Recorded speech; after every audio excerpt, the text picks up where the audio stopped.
whoever the Colts quarterback is going to be this year is going to need a lot of support. And that's why the Colts need Jonathan Taylor to be as good as ever. Let's get to it.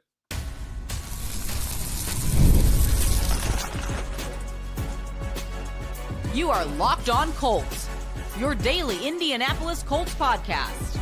Part of the Locked On Podcast Network, your team every day. All right. Thanks for tuning in and making us your first listen of the day. This is your daily podcast covering your Indianapolis Colts, part of the Locked On Podcast Network, your team every day.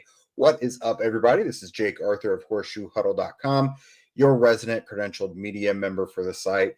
Riding solo today. Yesterday it was just Zach while I dealt with severe storms. And today it's Zach dealing with severe storms and power outages. So switching places today. Let's just get better weather. I don't even know what is going on anymore. But today we are going to continue our position by position preview. Earlier this week we've done quarterbacks and the defensive line. And today we're going to keep, flip-flopping between offense and defense, keeping it fresh. We're going to go with the running backs. So on paper, I don't want to try and overhype something too much, but when I look at this group, I think the potential of it, from top to bottom, has the possibility of being maybe the best, deepest group of running backs the Colts have had since about 2020. When they drafted Jonathan Taylor. Now, unfortunately, that group really only got to play together like the first half. So Jonathan Taylor, of course, rookie that year. They had Marlon Mack, Nyheim Hines. We got the smallest glimpse in that game. That was a Jacksonville Jaguars game. Marlon Mack was running crazy in that one. Nyheim Hines had a couple of touchdowns early. Jonathan Taylor's first touch was like a 35-yard reception. The future looked awesome. The Colts were going to be powered by the run game. And then, of course, Marlon Mack tears his Achilles. And, we never really got to enjoy what that trio could be. So fast forward a few years now, Jonathan Taylor has a rushing crown to his name. He's coming off a 1,400-yard season. And, now the Colts have drafted somebody that they just keep comparing to Marlon Mack, and that's DJ Giddens. Earlier in the offseason, they went out and they got Khalil Herbert as well. He's been a nice RB2, RB3 for the Chicago Bears and Cincinnati Bengals over the last couple years. I liked that move initially, and now that the guy can have a more complementary role, and you have Giddens in there as well, I think this is a really good group.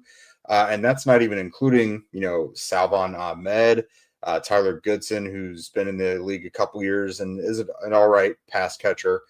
And then Ulysses Bentley is another UDFA they got out of Ole Miss who's got some utility as well. So, you don't have a Zach Moss on this team necessarily that a guy who, if Jonathan Taylor didn't exist, you could still be totally fine with your run game just solely through him. We'll see. I mean, Giddens certainly has potential. This was a really deep running back class, and a lot of people liked him to go a lot higher than he actually did. I've seen a lot of lists over the past few months of, DJ Giddens being a sleeper. How did he fall this far? So on and so forth. So a lot of people like Giddens a lot. But we're going to start right now at the top with Jonathan Taylor.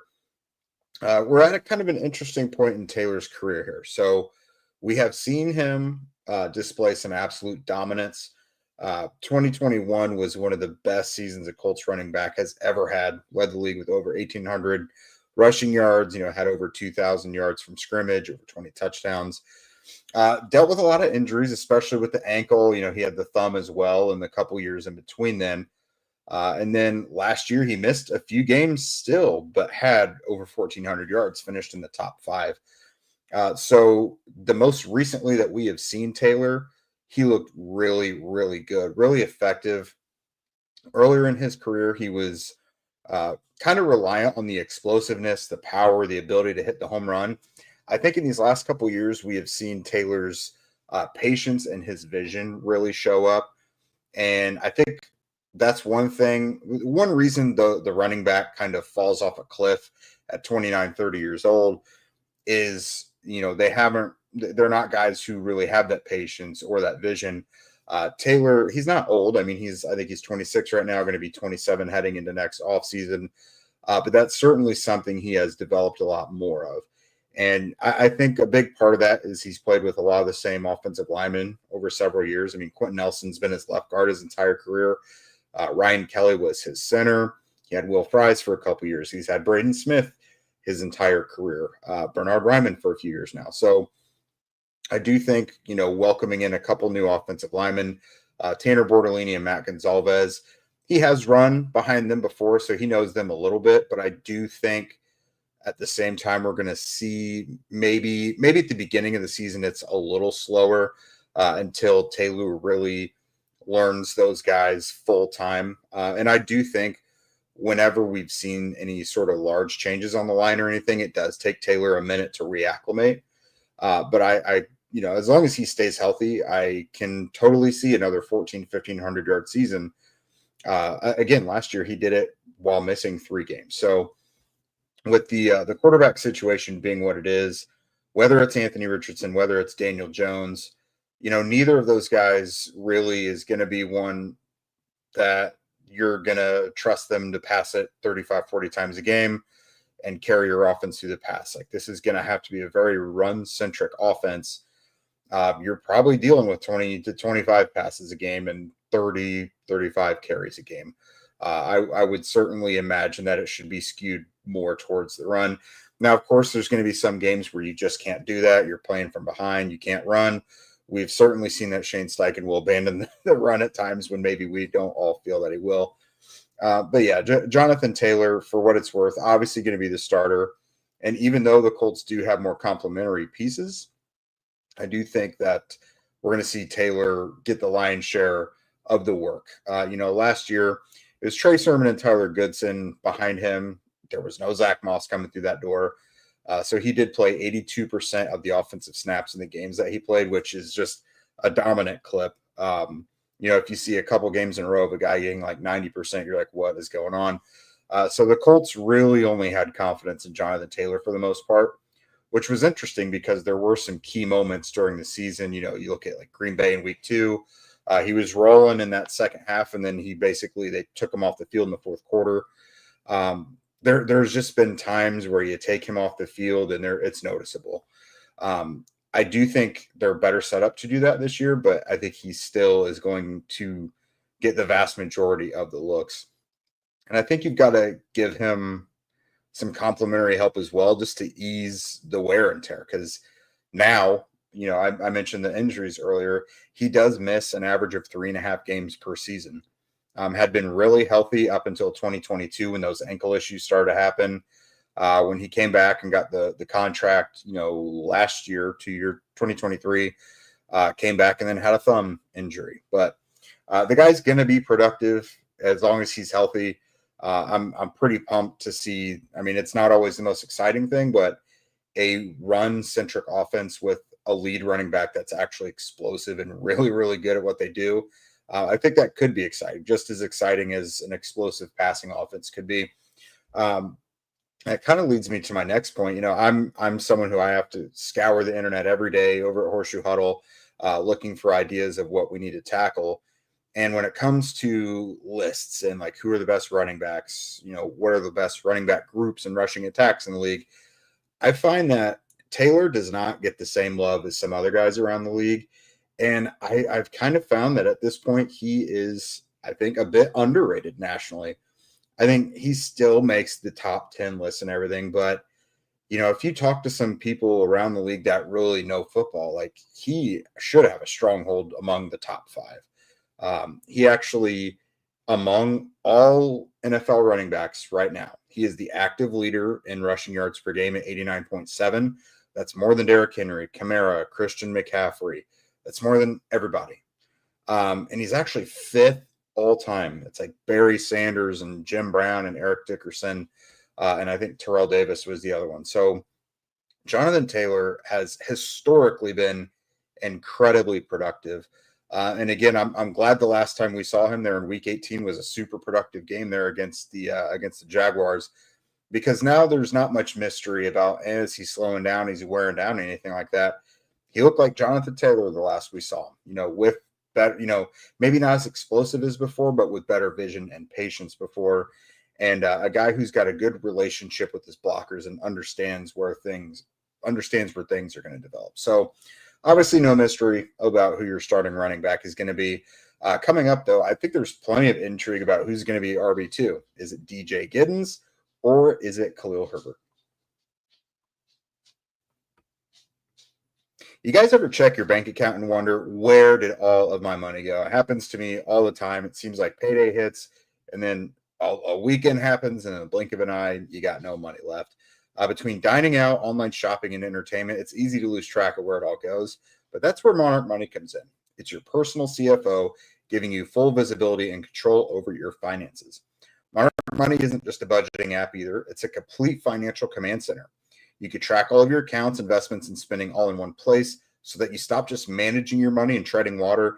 You actually can start being proactive and building some wealth. Instead of juggling multiple apps, you can use Monarch to check your finances, track spending, and even plan long-term goals. Managing money with your partner is smoother than ever now as well. I know it's always can be pretty stressful for some people.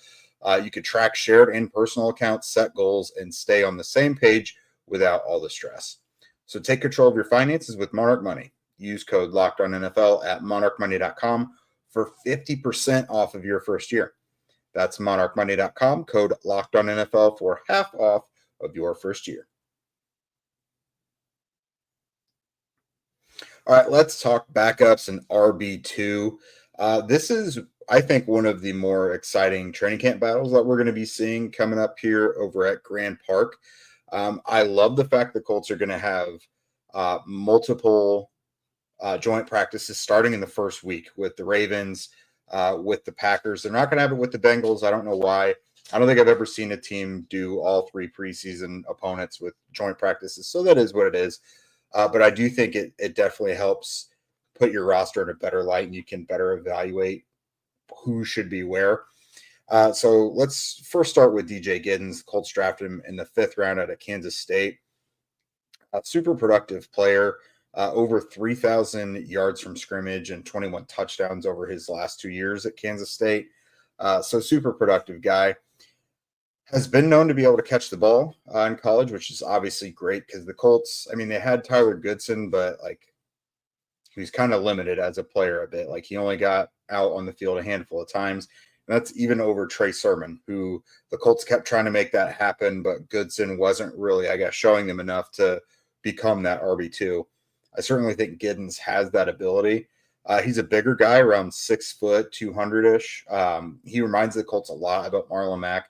I've had multiple conversations or overheard multiple things where Marlon Mack's name has been brought up. Chris Ballard said it at the post-draft presser. So I think what they see there is he's not like a home run hitter in the classic sense of he's going to run like a 4.3 and just blow the doors off right away. It's that he's able to make guys miss very seamlessly. Like his agility and his jump cut, especially in between the tackles in traffic, is pretty rare. You don't see that with a lot of guys, but I think that's where it kind of brings Marlon Mack into the fold. The guy's contact balance is awesome, which to me, that is something I always like to monitor when I'm looking at running backs before the draft, and I'm like, hey, is this guy going to translate well? Contact balance is always one of the first things I pay attention to, because you don't want a guy that goes down easily. So the guy has a good blend of agility and contact balance, which that alone almost always is going to result in a guy being able to create their own yards. Yards after contact is huge, and I think Giddens is really going to be able to do that. I think the biggest deciding factor of whether or not he can firmly grasp the RB2 spot or not is going to be pass protection. So he had a wrist injury he suffered super early last year with K-State, and it really affected his ability on tape. It's he was still a good pass catcher, but it didn't look as natural because it almost looked like he had to labor to catch stuff sometimes because of the wrist. But pass protection as well. Obviously, there's so much involved in the fists and the wrists and the arms there with pass protection. When you've got a bum wrist, that is obviously going to affect you. So just at the end of the Colts mandatory minicamp last week, I spoke with running backs coach DeAndre Smith, and I asked about that. How has Giddens looked now that the wrist injury is in the rearview mirror? And Smith said he's looked great. You wouldn't even know that the wrist injury was ever a thing. He didn't drop a ball at any point in the offseason program, as far as pass catching goes. And there's only so much they can do with pass protection now. But he said really Giddens and Jonathan Taylor have both really, really stepped up when it comes to pass protection. Taylor, that seems to be like the biggest thing he's working on. But Giddens, I think, the ability as a runner is obvious from what's on tape at Kansas State. We've seen he could catch the ball, but if he could step up in pass protection, it's unfortunately not going to take much to be the Colts' best running back in pass pro. Taylor has some good film out there, but he also has some bad whiffs. We've all seen it, and it's come up in some really ugly times. Khalil Herbert, that's definitely never really been his calling card throughout his career. It's not what teams have him around for. So if Giddens can take a hold on that and be the Colts' best running back in pass protection, he already catches the ball well. So that right there might lock him into the third down back role. And we mentioned, Taylor dominated the snap share, 82% of the snaps last year in games he played, and he misses over 3 games per year. He's going to need some relief. I don't think they can just pour all their resources into him constantly anymore. If they want to make the playoffs, they're going to have to conserve him a little bit. And if they can find another running back to complement him and take some of that load off, I certainly think Giddens has that potential. I think they really want him to do that. They really like him. I don't know that I've really ever heard the Colts gush about a running back that they've picked up more than him. There was Zach Moss, who that trade worked out really well. But I think they really are interested to see how Giddens steps up and what he can handle. I mean, you guys have heard me mention, we had some bold predictions earlier in the offseason, and we mentioned, Jonathan Taylor and his contract situation. And if the team, the owners want to blow this thing up next year, Jonathan Taylor has a contract that might look pretty ugly on the books if he doesn't have a good season. And so they've got someone now in DJ Giddens who, if he steps up, I do think they like him enough to give him a shot as a starter in the event that Jonathan Taylor, wouldn't be around after this next season. So don't pull that and aggregate that at all. But that's just to say how much they really like DJ Giddens. But then looking at Khalil Herbert, this guy's pretty solid, all-around running back, can catch some. Is a good runner, career 4.8 yards per carry. He also is not like a classic home run hitter, but he is another one who's got some wiggle to him, can make some guys miss, and he has open field speed. He's not really the type that you're going to hand off and he's going to beat the guy around the corner, and he's got like that 4.2, 4.3 speed. Like he's very productive and can win some foot races. That's kind of what his thing is. He does have explosive plays to him, but he does it more out in the open, getting those swing passes out of the backfield, the stretch plays, the outside runs. Like that's kind of where his bread is buttered. So regardless of who wins RB2, I think the Colts are going to be in good shape. They certainly don't need to force it with DJ Giddens right away. Luckily, running backs are one of the positions that kind of acclimate the quickest, so I don't think it'll take them too long to find out what they've got there. And Kansas State's offense isn't too crazy in terms of being wildly different from the NFL. That was one reason Marlon Mack took a little bit to acclimate to the NFL. That system he came from at USF, coming out of college to the Colts, was not NFL centric. So I certainly don't think it'll take Giddens too long, but whether it's Herbert or Giddens, I think they're going to have someone behind Taylor that can make big plays, can catch the ball, and fingers crossed that either Jonathan Taylor really develops the skill of pass protection or that Giddens can kind of step up and take the reins there. So coming up, guys, there are even more guys to talk about. I think highest ceiling, if this group is awesome over the summer, they can maybe fit one more guy onto the roster. But certainly I feel like 3 guys is a certainty. And I'm pretty confident all 3 of those guys will be there. But who else might crack the roster, if anybody? Let's take a look. All right, so the rest of the Colts running back group: Tyler Goodson, Salvin Ahmed, and Ulysses Bentley. So Goodson, we all know, a couple years now with the Colts. He's kind of a pass-catching specialist. Other than that, one time, against the Texans on fourth down. The guy I feel has done a good job in rebounding and kind of rehabbing his image since that low moment, which was just as much his fault as it was Gardner Minshew. But no, he got his first couple touchdowns of his career last year, caught the ball pretty well. He's a fine little pass catching back, but certainly not a guy who you can't elevate over. And that's, why we saw them go get Khalil Herbert and then DJ Giddens. It now means that their hands aren't tied to have DJ Goodson as that change of pace guy. And then Salvon Ahmed, kind of a journeyman veteran, has bounced around the league a little bit. He's fine. He got with the Colts practice squad later in the year, second half of the year, and signed a futures deal with them.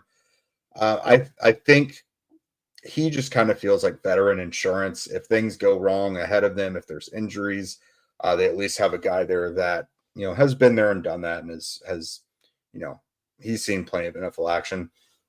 Ulysses Bentley is a really interesting one for me. Rookie undrafted guy out of Ole Miss, was one of Jackson Dart's main weapons there. He, to me, you look at his tape and he basically looks like Khalil Herbert. He's kind of a smaller guy, about 5'10", 200-ish. Doesn't have that classic explosive speed, but you get him out in the open, he can win a race. The guy catches the ball really seamlessly, I think. Has decent contact balance and vision between the tackles. He, again, like I mentioned, he's not a big guy and he's not real thick either. So I think one reason he's able to pick up extra yards after contact is that vision and balance. Again, because he's not so speedy, he has to follow his blocks and looks for creases in traffic. And I think he does that pretty well. So can one of these guys make the roster? I don't know. This is more of a bubble / practice squad hopefuls list. Again, Salvon Ahmed spent the last half of last year on the practice squad. Ulysses Bentley screams it to me. We'll see. I mean, Tyler Goodson, maybe they want to carry an extra guy because he played a lot of special teams for the Colts. Also had 9 kickoff returns. I think this is an interesting one. I definitely think I'm going to enjoy watching the bottom of the Colts running back depth chart this summer as opposed to summers in the past. I mean, again, Ahmed has been around. He's fine. All 3 of these guys can catch the ball, which is nice to see. And Goodson and Bentley have, kind of some juice to them when it comes to what they can do out in the open field. So I'm really looking forward to seeing those guys. Bentley, I think, is going to be a guy that's just a gamer. I'm really looking forward to seeing him with Jason Bean during the preseason, running the RPO stuff and what those guys will be able to do. Because obviously Bean is not your average quarterback when it comes to what he can do with his legs. So if you pair those 2 guys together, in the fourth quarter of preseason games, I think it's going to make for some pretty watchable football. So get ready for some fourth quarters of preseason games, guys, because I think Bean and Bentley together could make things semi-exciting for the offense. We'll see. Laquan Treadwell out there catching passes as well. I'm telling you, Laquan Treadwell, he also will make preseason games really entertaining. He had a good offseason program as well. I know we're not talking about wide receivers right now, but if the Colts have a set of triplets on the depths of their roster to make preseason games interesting, I am all for it. So I think Bean Bentley and Laquan Treadwell will certainly be something that you guys will enjoy watching. If you're sickos like us and you watch the entirety of preseason games start to finish, then I think you'll certainly be entertained. So thanks for listening to me yap today, guys. We're going to move on over to the defensive side of the ball again, linebackers. That will be next week. Thank you guys for checking us out and making us your first listen of the day. Now, for your next listen, go check out Locked On NFL Scouting. As training camps get closer and closer and the moves keep being made, hosts Kyle Krabs and Joe Marino will make you the most informed NFL fan this offseason. Find Locked On NFL Scouting on YouTube or wherever you listen to podcasts. And if you guys want to become a Locked On Colts insider, chat with Zach and I directly, get the inside scoop and just ask your questions, then follow the link in our show notes.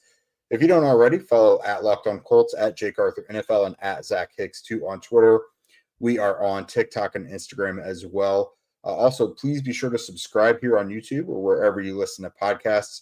ratings and reviews are very much welcomed as well. Get more eyes and ears on us going into training camp. Help us move up the ratings. That certainly is very much welcome. And with that, we will see you guys next week. Have a great weekend.